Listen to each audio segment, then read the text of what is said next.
And honestly, the surest sign of respect is how many people you can call an enemy a lot of the time. And he pissed off a lot of the record executives. Oh, see, when you said that, now it goes back to Michael. There was a lot of angry white people. Oh, now you shouldn't have. Now I'll go back to Michael because who was angry at Michael though? Who was angry at Michael? Because I'm saying like CEOs of major musical corporations were mad at Prince. So no, same thing. Sony, with the whole, a lot of people wondering about the Invincible album. Michael was fighting Sony around the same time as Prince was fighting with the other company. And I would say the first thing that I'm aware of is when, like, Paul McCartney has been running around complaining about Michael is the bad guy, he stole this and that. But in reality, Michael called Paul to talk about it, and Paul said that the Beatles catalog wasn't worth that much, blah blah blah. So Michael bought it. This was like, I want to say Thriller era-ish. I could be wrong, but I'm thinking it was around the Thriller era. I thought it was around Bad, but I mean, whatever. It could be bad. It could be bad.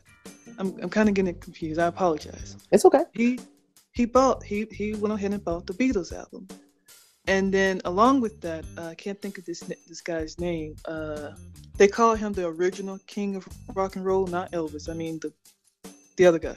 Oh, as far as I knew, it was Elvis. Well, he's the king of steel, and I'll give him that. But sorry, Elvis fans.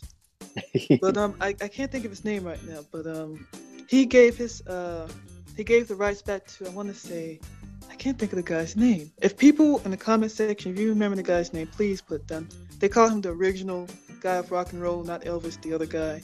He gave his rights back to him as well. A lot of people don't know that. And I can't think of his name right now. I feel very bad. But along with that, back to the Sony thing, where Sony was actually butchered Michael's Invincible album. There was a lot that was supposed to be done. There was supposed to be a lot more short films, as he would call it. There was supposed to be a whole lot more that was supposed to happen, but it did not. And but at the same time, when Michael didn't change his name to Unpronounceable Letter, which he probably should have, now that I think about it.